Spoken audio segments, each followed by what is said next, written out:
रामचंद्र प्रधान जी, श्री पवन सिंह चौहान जी, आज के इस समारोह में उपस्थित उत्तर प्रदेश सरकार के हमारे सभी वरिष्ठ अधिकारीगण,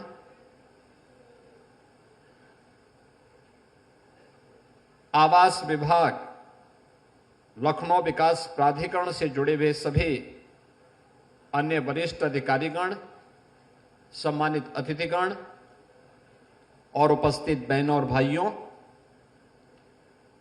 आज कार्तिक पूर्णिमा का पावन पर्व है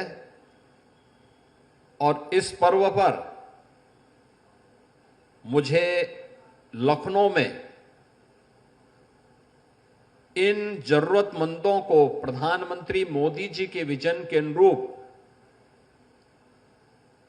एक एक आवास उपलब्ध करवाने का सौभाग्य प्राप्त हो रहा है।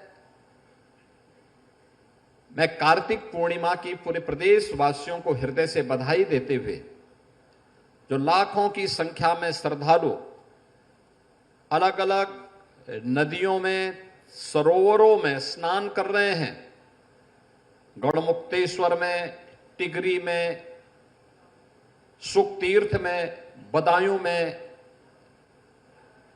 प्रयागराज में, काशी, अयोध्या और अन्य सभी पवित्र नदियों में लाखों की संख्या में श्रद्धालु आज स्नान करके पुण्य का भागीदार बन रहा है।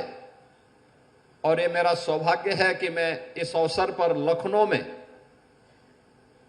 एक कुख्यात माफिया से खाली कराई गई भूमि पर इन लाभार्थियों को आवास आवंटन के कार्यक्रम के साथ जुड़ रहा हूं। मैं प्रदेशवासियों को कार्तिक पूर्णिमा की और आवास प्राप्त करने वाले सभी उत्तर प्रदेश के नागरिकों को हृदय से बधाई देता हूं, अपनी शुभकामनाएं देता हूं। आज का ये कार्यक्रम केवल एक कार्यक्रम नहीं है, यह अपने आप में एक संदेश भी है कि अगर किसी गरीब की, किसी व्यापारी की, किसी सार्वजनिक संपत्ति की और किसी सरकारी भूमि पर किसी माफिया ने, किसी अपराधी ने कब्जा किया तो उसका यही हाल होगा जो यहां पर हम लोगों ने किया है और वही हाल होगा जो प्रयागराज में इससे पहले हम लोगों ने किया है। बहनों और भाइयों,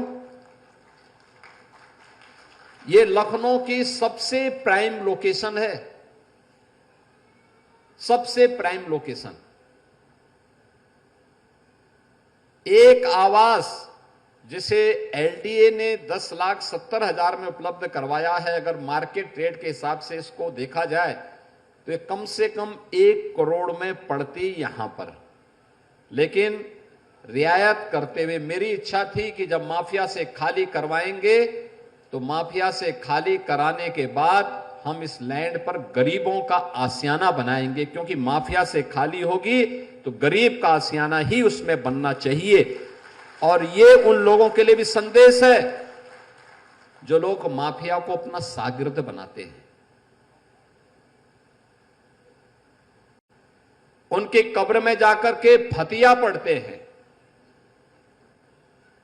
उन माफिया को गले लगा करके गरीबों का शोषण करते हैं या करवाते रहे हैं। अब उत्तर प्रदेश में तो नहीं कर पाएंगे, उत्तर प्रदेश की जनता तो उनकी असलियत समझ चुकी है, इसलिए उनको जवाब देती है। लेकिन ये सभी जगहों के लिए बराबर लागू होता है। ये माफिया किसी के नहीं है, ये पेशेवर अपराधी किसी के नहीं है। ये हर गरीब का शोषण करते हैं,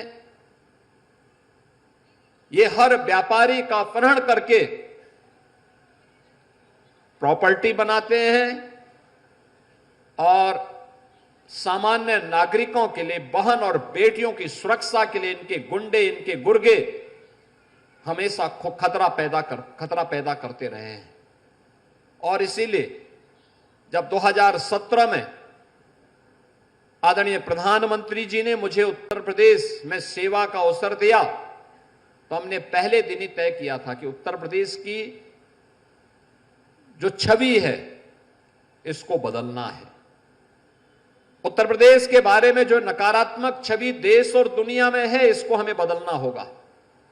और इसके लिए अपराध और अपराधियों के प्रति, माफिया और माफिया प्रवृत्ति की किसी भी प्रकार के कृत्यों के प्रति हमें जीरो टॉलरेंस की नीति के तहत कार्य करना होगा। और आपने देखा होगा पिछले 8.5 वर्ष में बिना रुके, बिना डिगे, बिना झुके अनवरत रूप से ये कार्रवाई चली है। और मैं उन लोगों से जो अब भी इन माफियाओं के साथ सहानुभूति रखते हैं, उन सब से कहूंगा कि वे अपने पैरों पर कुल्हाड़ी मार रहे हैं। अपने संगठन, अपनी संस्थाओं की अपूर्णीय क्षति कर रहे हैं। याद करिए, ये वही माफिया हैं जो माफिया भारत के संविधान का अपमान करते थे, कानून की ध्वजियां उड़ाते थे। इनके लिए अधिकारी का कोई मतलब नहीं, इनके लिए अपराध मायने रखता था। और अपने अपराध से छाती ठोक करके ये उस समय की सरकारों को झुकाया करते थे। और उस समय के सत्ताधारी दल भी इनके सामने नतमस्तक होकर के घुटना टेकने के लिए इन अपराधियों के सामने किस प्रकार से गिड़गिड़ाया करते थे, आपने देखा होगा।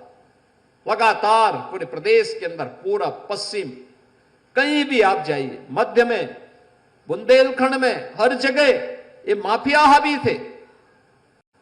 लेकिन इन माफिया को जब सरकार की जीरो टॉलरेंस की नीति के तहत कंट्रोल किया गया और जिस भाषा में वह समझता था उस भाषा में उसको समझाना प्रारंभ किया गया, आज उत्तर प्रदेश की कानून व्यवस्था एक मॉडल के रूप में जानी जा रही है। और मुझे अच्छा लगता है जब एक गरीब आवास बना के रहता है। प्रधानमंत्री मोदी जी की अनुकंपा से अब तक हम प्रदेश के अंदर 60 लाख गरीबों को पिछले 8.5 वर्ष के अंदर एक एक आवास उपलब्ध करवाने में हमने सफलता प्राप्त कर दी। 60 लाख गरीबों के सिर को ढकने के लिए प्रधानमंत्री आवास योजना, मुख्यमंत्री आवास योजना और माफिया से मुक्त कराई गई भूमि पर इस प्रकार की आवासीय योजना के माध्यम से 60 लाख से अधिक गरीबों को एक एक आवास उपलब्ध कराया जा चुका है। बहनों और भाइयों, यहां पर आवास तो बने, 72 आवेदन किया था 8,000 लोगों ने। जो योग्य पाए गए उनमें से 5,700 लोग ऐसे थे जो योग्य हैं, एलिजिबल हैं। और मैंने एलडीए को भी, आवास विकास से भी कहा है कि भाई देखो, इन लोगों को स्कीम निकालिए, सस्ते में आवास दीजिए जरूरतमंदों को, उसके जीवन में भी खुशहाली आए, उसके चेहरे पर भी खुशहाली आए। जो पैसा ये माफिया, ये गुंडे लूट करके लेके जाते थे, उस पैसे को जब्त करके इन गरीबों में बांटने की कार्रवाई करे। और आज उसी का परिणाम है। आपने देखा होगा यहां पर जो लोग आवास उपलब्ध करने के लिए यहां आए थे, हम तो देख के भौचक थे। कन्नौजिया बेचारा वहां पे बोलने के लिए आया और उसने ऐसी शेरो शायरी की कि मैं तो वो एक बार मुझे सोच में पढ़ना पड़ा कि खन्ना जी को लगता है फेल कर देगा। एक गरीब के भी मन में तमन्ना होती है कि उसके पास भी हो, यानी उसके पास भी अपना घर हो। स्वाभाविक रूप से हर व्यक्ति को यह अधिकार है और तभी तो बता पाएगा अपने नातेदार, रिश्तेदारों को, परिवार के लोगों को कि हां, मैंने अपनी कमाई से ये खरीदा है और मुझे प्रसन्नता है। ये इसलिए मैंने कहा प्राइम लोकेशन है, क्योंकि डीजीपी का आवास इसके ठीक सामने है। और आप सोचो कैसे आवास थे, कैसे यहां पर डीजीपी आवास के ठीक सामने समाजवादी पार्टी की सरकार के समय एक माफिया भूमि पर, सरकारी भूमि पर कब्जा करके अपनी आलीशान कोठी खड़ी कर देता है। कोई पूछने वाला नहीं, कोई जांचने वाला नहीं, उनके गुर्गों को कोई रोकने वाला नहीं। और जब उस माफिया को गिरफ्त में लेना प्रारंभ किया तो उसको बचाने के लिए मैं देख करके दंग था, कैसे कैसे लोग उसको बचाने के लिए पैरोकार बन करके उसकी पैरवी करते हुए दिखाई दे रहे थे। बहनों और भाइयों, समाज के विकास का सबसे बड़ा बैरियर है ये माफिया वृत्ति। समाज के लिए यह आपराधिक वृत्ति सबसे बड़ा कोड़ है। इसको अगर हम उखाड़ेंगे नहीं, ये उखड़ेगा नहीं, विकास नहीं हो सकता। और यही जो जीरो टॉलरेंस की नीति उत्तर प्रदेश के अंदर लागू की गई, आज उसके परिणाम सामने हैं। आज उत्तर प्रदेश जो बीमारू राज्य था, आज वह कोई भी व्यक्ति उत्तर प्रदेश का हो, देश का हो, दुनिया का हो, यह मान सकता है उत्तर प्रदेश अब यानी अनलिमिटेड पोटेंशियल का प्रदेश बन चुका है, यानी असीमित संभावनाओं वाला प्रदेश बन गया है। ये वही प्रदेश है जिस प्रदेश में दंगे होते थे, पर्व और त्योहार के पहले कर्फ्यू लग जाता था, अराजकता थी, बेटी और बहन असुरक्षित थी, व्यापारी अपना व्यापार नहीं बढ़ाता था, उद्यमी नया निवेश करने को तैयार नहीं था। और आज मैं कह सकता हूं कि भारत ही नहीं, दुनिया का हर बड़ा उद्यमी उत्तर प्रदेश के अंदर निवेश करने को तैयार है, हर बड़ा उद्यमी उत्तर प्रदेश के अंदर। और यही परिणाम है, हम लोगों ने पिछले 8 वर्ष के अंदर 15 लाख करोड़ रुपए से अधिक के निवेश के प्रस्ताव जमीनी धरातल पर उतारे हैं। 5 लाख करोड़ रुपए से अधिक के निवेश के प्रस्ताव हमारे पाइपलाइन में हैं। और हमें कुल प्रस्ताव जो प्राप्त हुए वह लगभग 45 लाख करोड़ रुपए के हुए हैं, जो हम लोगों ने जमीनी धरातल पर उतारने में सफलता प्राप्त की। बहनों और भाइयों, आज इसीलिए मैं आप सबसे कहना चाहूंगा, ये निवेश हो रहा है तो उत्तर प्रदेश के नौजवानों को यूपी के अंदर ही कार्य मिल रहा है। आप याद करिए, जिन लोगों ने उत्तर प्रदेश को बदनाम किया, उत्तर प्रदेश को बीमारू बनाया, उत्तर प्रदेश को माफिया की गिरफ्त में लाया, ये वही लोग हैं जो जाति की राजनीति करते हैं, जाति के नाम पर समाज को बांटते हैं, तमाम वादों के आधार पर बांटने का काम करते हैं, जातीय संघर्ष करवाते हैं, जातीय नरसंहार करवाते हैं। और जब जातीय नरसंहार जब सत्ता से बेदखल कर दिए जाते हैं तो सत्ता में रहते हुए माफियाओं को गले लगाते हैं, और सत्ता से बेदखल होते हैं तो माफिया की कब्र में जाकर के फतिया पढ़ते हैं। उनकी संवेदना किसी गरीब के प्रति नहीं थी, किसी कमजोर के प्रति नहीं थी, किसी बहन बेटी के प्रति नहीं थी, उनकी संवेदना माफिया की प्रति थी। और माफिया वृत्ति को इन्होंने अपना पेशा बना करके प्रदेश में अराजकता पैदा की थी।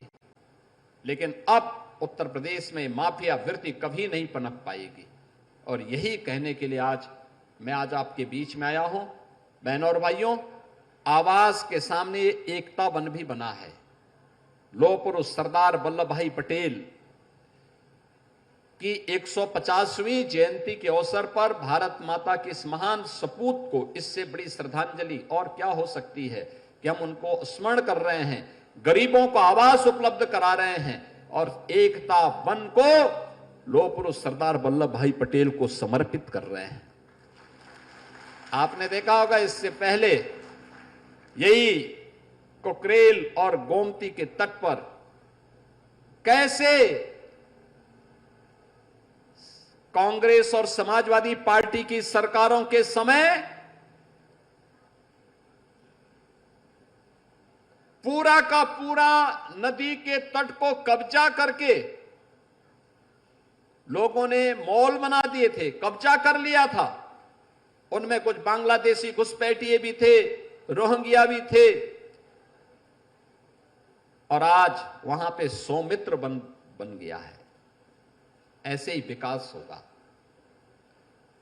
बहनों और भाइयों, सरकार जैसे यहां पे एकता बना करके लौह पुरुष को अपनी श्रद्धांजलि अर्पित कर रही है, ऐसे ही हर जनपद में हम लोगों ने उत्तर प्रदेश के नौजवानों के लिए रोजगार की दृष्टि से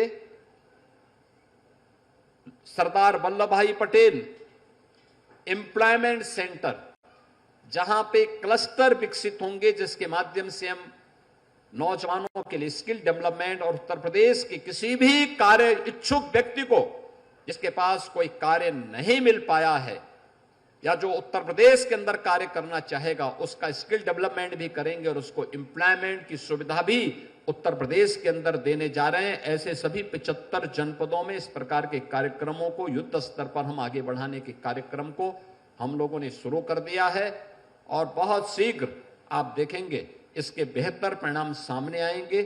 आज उत्तर प्रदेश नए भारत का नया उत्तर प्रदेश है। नए भारत में आज विकास है, विरासत का सम्मान भी है, नौजवानों के लिए रोजगार भी है, अन्नदाता किसानों का सम्मान भी है, व्यापारियों के उत्थान के लिए भी सरकार की स्कीम और पॉलिसीज काम आ रही है।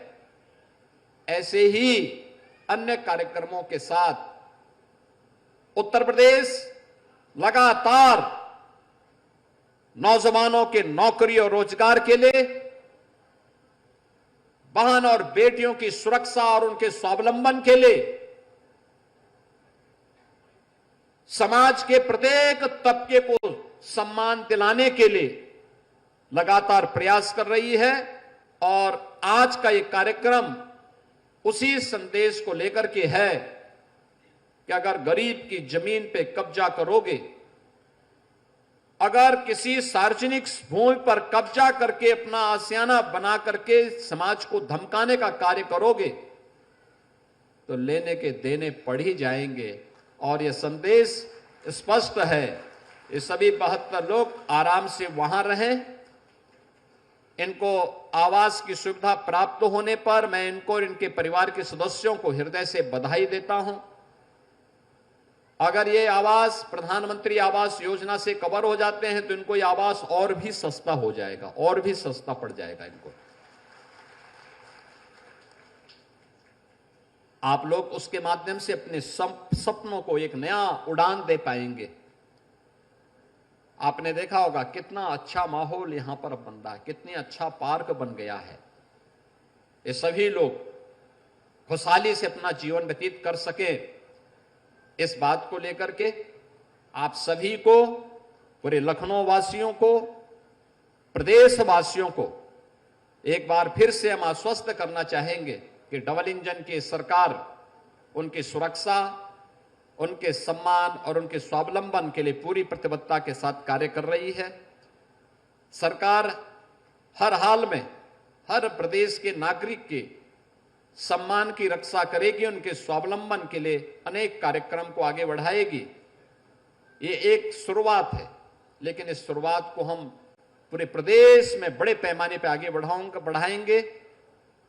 एलडीए और आवास से मैं कहूंगा कि जिन लोगों ने आवास के लिए आवेदन किया था, यहां पे उनको नहीं मिल पाया, प्रयास होना चाहिए कि उनके लिए कोई ना कोई आवासीय स्कीम निकालिए, उनके पास भी हो अपना घर। और इस सपने को साकार करने की जिम्मेदारी लखनऊ विकास प्राधिकरण और आवास की होनी चाहिए।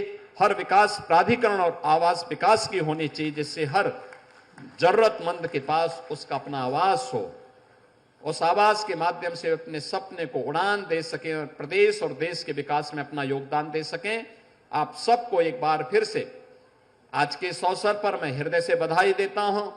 कार्तिक पूर्णिमा की मंगलमय शुभकामनाएं देते हुए आज मैं प्रातः काल से देख रहा हूं जगह जगह लाखों की संख्या में श्रद्धालु स्नान कर रहे हैं और काशी में आज सायंकाल देव दीपावली का भी आयोजन है। यानी साक्षात सभी देवी देवता आज काशी में दीपावली आयोजित करेंगे। आप सबको मैं इस अवसर पर हृदय से बधाई देता हूं, अपनी शुभकामनाएं देता हूं। धन्यवाद। जय हिंद। नमः पार्वती पतिये हर हर